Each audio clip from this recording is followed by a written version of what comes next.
बच्चे आज की कक्षा में आपका स्वागत है। देखिए बच्चे, पिछली कक्षा में हमने क्या पढ़ा था? जो पिछली वीडियो थी उसमें हमने पढ़ा था बच्चे कि अनुस्वार और अनुनासिक में जो मुख्य अंतर था और जो उनके बारे में अन्य जानकारियाँ थी वो हमने उसके बारे में पढ़ लिया था। आज हम पढ़ेंगे विसर्ग के बारे में। किसके बारे में बच्चे? विसर्ग के बारे में। देखिए बच्चे, विसर्ग क्या होता है? विसर्ग का चिन्ह क्या होता है? दो बिंदु होते हैं और ये होता क्या है बच्चे? ये एक महाप्राण सूचक एक स्वर होता है। कैसा स्वर होता है बच्चे? महाप्राण सूचक एक स्वर होता है। महाप्राण यानी कि जिसमें वायु पूरे जोर के साथ निकलती है। और ब्राह्मी लिपि से उत्पन्न अधिकांश लिपियों में इसके लिए संकेत है। यानी कि जो ब्राह्मी लिपि है, ब्राह्मी से यानी कि हमारी देवनागरी लिपि कहाँ से उत्पन्न हुई है? ब्राह्मी लिपि से हुई है। और इसको हम क्या कहते हैं? नागरी लिपि भी कहते हैं। क्या कहते हैं बच्चे? नागरी लिपि भी कहते हैं। उदाहरण के लिए देखें तो रामः, प्रातः, अतः, संभवतः आदि के अंत में क्या आया भाई? विसर्ग आया है। क्या आया है बच्चे? विसर्ग आया है। देखिए बच्चे, विसर्ग की जो ध्वनि निकलती है वो एक किसकी भांति निकलती है? हल्के है की भांति निकलती है। किसकी भांति निकलती है बच्चे? हल्के है की भांति निकलती है। विसर्ग अपने आप में कोई अलग वर्ण नहीं है। विसर्ग जो है बच्चे वो अपने आप में अलग वर्ण नहीं है। वो जिस भी वर्ण के पीछे लगेगा, जिस भी स्वर के पीछे लगेगा, वो उसी के अनुसार बोला जाएगा। और विसर्ग का प्रयोग लगभग कहाँ किया जाता है? अधिकांश, सबसे ज्यादा कहाँ प्रयोग होता है? संस्कृत के शब्दों में प्रयोग होता है। कहाँ प्रयोग होता है? संस्कृत के शब्दों में। यह केवल विसर्ग, देखिए बच्चे मैंने अभी बताया कि विसर्ग अपने आप में कोई अलग वर्ण नहीं है। वो किस पर आश्रित है? स्वर आश्रित है। यानी कि जो भी वर्ण, जिस वर्ण के भी पीछे वो लगता है, और वर्ण को जब हम उस व्यंजन को या किसी वर्ण को हम तोड़ते हैं, वर्ण विच्छेद जब करते हैं, तो उसके अंत में क्या आता है बच्चे? स्वर आता है। और वो किस पर आश्रित हो जाता है? स्वर पर आश्रित हो जाता है। तो ये थी बच्चे विसर्ग की जानकारी। अब हम पढ़ेंगे आगत ध्वनियाँ।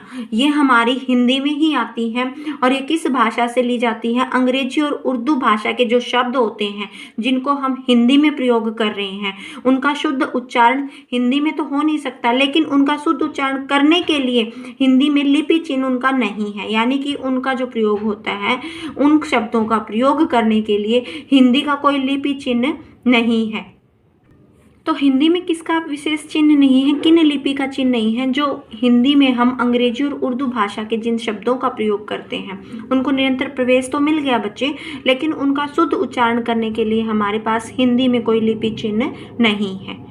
तो उनका कोई विशेष चिन्ह नहीं है बच्चे। तो इसीलिए उनको जो उनका प्रयोग करने के लिए उनके नीचे क्या लगाया जाता है बच्चे? एक बिंदु लगाया जाता है। क्या लगाया जाता है? बिंदु लगाया जाता है। और जो ये बिंदु लगाया जाता है उसको क्या कहते हैं? उस बिंदु को नुक्ता बिंदु कहा जाता है बच्चे। उसको क्या कहा जाता है? नुक्ता बिंदु कहा जाता है। अब देखिए इनका प्रयोग कैसे होता है। जो हमारे परंपरागत वर्ण होते हैं क, ख, ग, ज और फ, जब इनके बिंदु ये जो नुक्ता बिंदु लगाया गया है तो क्या बोलेंगे? क, ख, ग, ज बोलने में थोड़ा सा अंतर आएगा। ज और ज, फ और फ, जो ये विशेष अंतर जो हमारे बोलने में आ रहा है, ये क्या कहलाएगा? इनका प्रयोग कहलाएगा। अब इसके जो महत्वपूर्ण तथ्य होंगे वो देखिए बच्चे, या जानकारियाँ लगा लीजिए।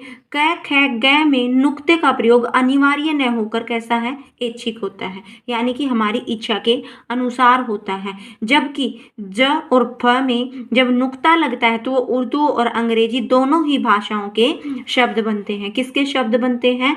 उर्दू और अंग्रेजी दोनों भाषाओं के। और नुक्ते का प्रयोग इसमें अनिवार्य है।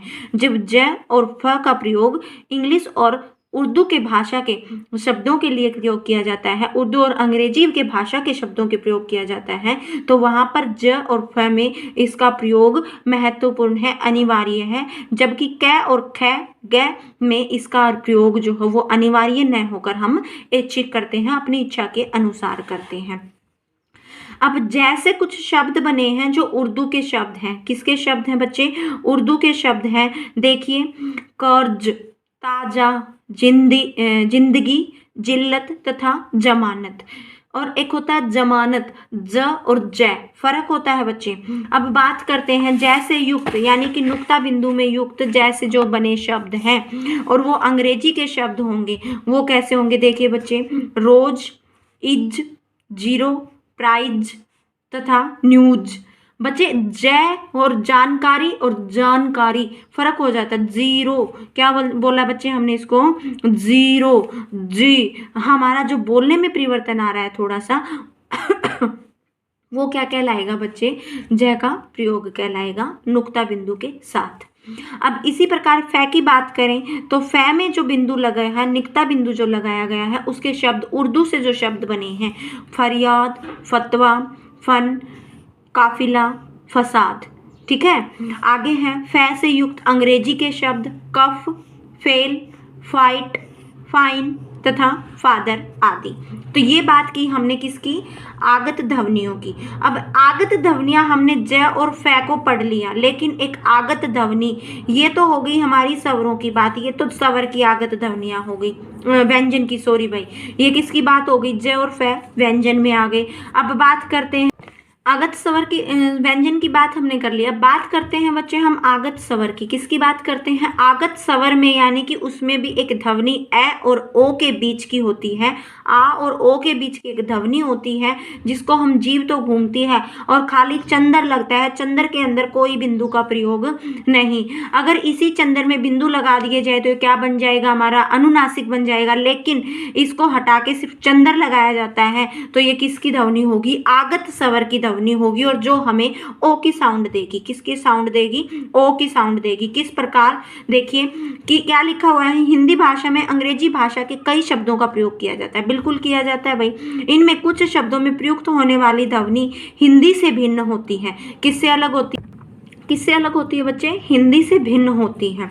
यह ध्वनि किसके बीच की होती है, आ और ओ के बीच की ध्वनि होती है। किसके बीच की होती है बच्चे, आ और ओ के बीच की ध्वनि होती है। इसीलिए इसको शुद्ध उच्चारण के, हिंदी में इस ध्वनि के शुद्ध उच्चारण के लिए लेखन में इसका प्रयोग किस प्रकार किया जाता है, अर्धचंद्रकार यानी कि अर्धचंद्र आकार, यानी कि चंद्र लगाया जाता है, सिर्फ उसमें बिंदु का प्रयोग नहीं होता, और इसका चिन्ह क्या होता है, ये होता है। अब हम इसी के उदाहरण से कुछ शब्द पढ़ेंगे।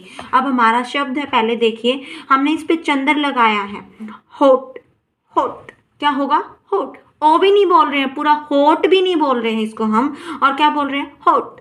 हमारी जीभ जो है एक गोलाकार में, अर्ध गोलाकार में आ जाती है, होट, ठीक है। और होट का अर्थ क्या होता है, गरम, लेकिन हाट, यहाँ पे लिखा हाट, हाट क्या होता है, बाजार, क्या होता है बच्चे, बाजार। बाल, बाल क्या होते हैं, सिर के बाल। अगर बोल, बोल जीभ घूमती है, बोल, बोल क्या होगी, अगर ये चंद्र लगा दिया गया तो शब्दों के अर्थ में परिवर्तन आता है बच्चे। जैसे बाल सिर के हो गए और बॉल, बोल क्या होगी, हमारी गेंद होगी।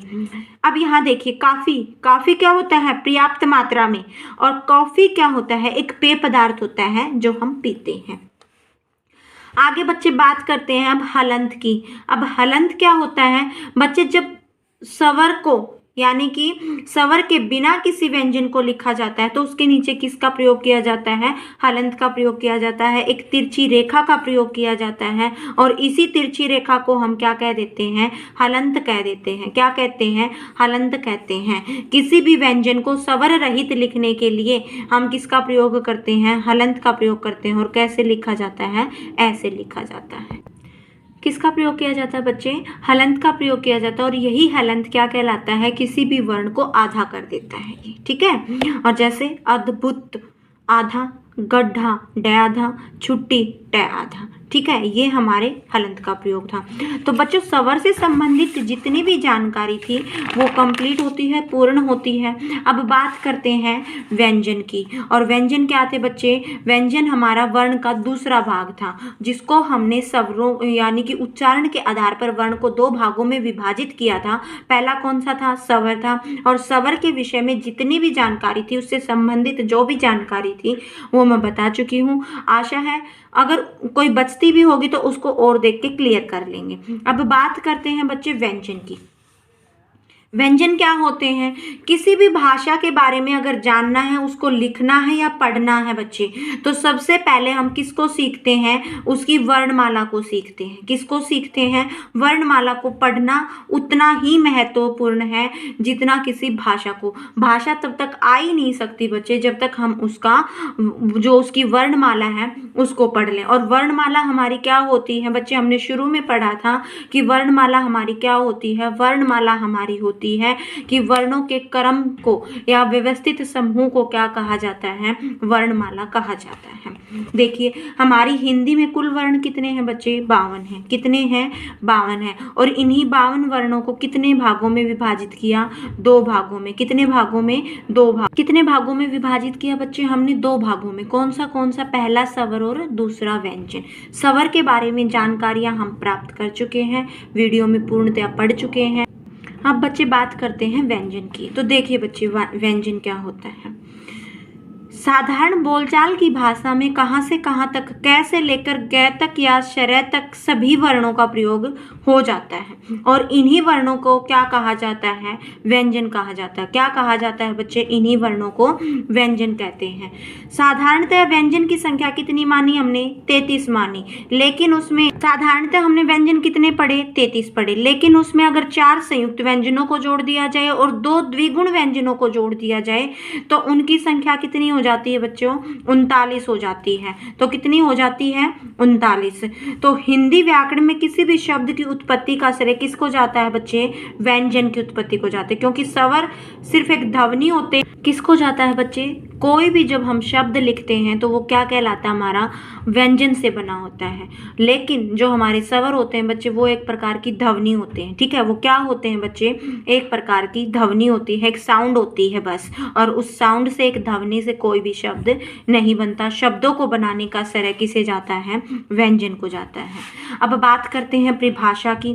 तो परिभाषा क्या होगी कि हिंदी वर्णमाला में ऐसे वर्ण हैं जिनका उच्चारण बिना किसी दूसरे वर्णों की सहायता के नहीं किया जा सकता, यानी कि उनको बोलने के लिए किसी अन्य वर्ण की सहायता होती ही होती है। वो क्या कहलाते हैं बच्चे? व्यंजन कहलाते हैं। दूसरे शब्दों में कहें कि स्वर की सहायता से बोले जाने वाले वर्णों को क्या कहा जाता है? व्यंजन कहा जाता है। अब बात करते हैं बच्चे व्यंजन के प्रकारों की। अब बच्चे देखिए व्यंजन के प्रकार हमें पता होता है नॉर्मली सी भाषा में कि व्यंजन 3 प्रकार के होते हैं, स्पर्श, अंतस्थ और सबको पता होता है कि स्पर्श, अंतस्थ और ऊष्म ये व्यंजन होते हैं। तो लेकिन बच्चों ध्यान रखें कि हिंदी व्याकरण में व्यंजन को कुल 3 आधारों पर विभाजित किया गया। कितने आधारों पर? 3 आधारों पर किया गया है, जो कि नीचे लिखित रूप में वर्णित है। देखिए पहला आधार कौन सा लिया? मूल विभाजन के आधार पर इनका मूल विभाजन किया। कितने प्रकार बताए? यहाँ पे 4 हुए बच्चे। कौन से? स्पर्श, संयुक्त, अंतस्थ और ऊष्म। इनका वर्णन आगे करेंगे। स्वर तंत्रियों के आधार पर, यानी कि स्वर हमारी तंत्र जो होते हैं, बोलने की साउंड जहां से निकलती है उसकी कंपन के आधार पर जो व्यंजनों को विभाजित किया। कितने प्रकार के हुए बच्चे? 2। कौन से? सघोष व्यंजन और अघोष व्यंजन। अब प्राणवायु के आधार पर, यानी कि जो हम बोलते हैं और जो वायु निकलती है उस वायु के आधार पर व्यंजनों को कितने प्रकार दिए भाई? 2 प्रकार यहाँ पे दिए हैं। कौन से? अलप प्राण और महाप्राण। आज की वीडियो में इतना ही। धन्यवाद।